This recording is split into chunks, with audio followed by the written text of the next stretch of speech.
ఇక్కడ మాకు పడుకుండేకే ప్లేస్ లేదు.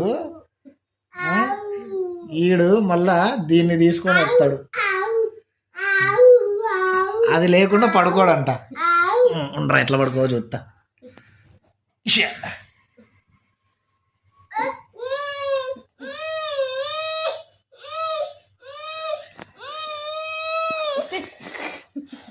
తెచ్చుకోపో తెచ్చుకోపో, నాకేం అవసరం లేదు.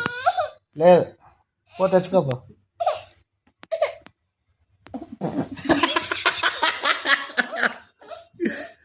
సర్లేదు. చాలా కథలు ఎక్కువైనాయి రుషిల్. తోడా తగ్గించుకోవాలి. తోడా కమ్ కరు కథలు. తోడా తోడా తోడా కమ్ తోడా కమ్మ అనొద్దు. నువ్వు పడుకో. ఇంకేం లేదులే.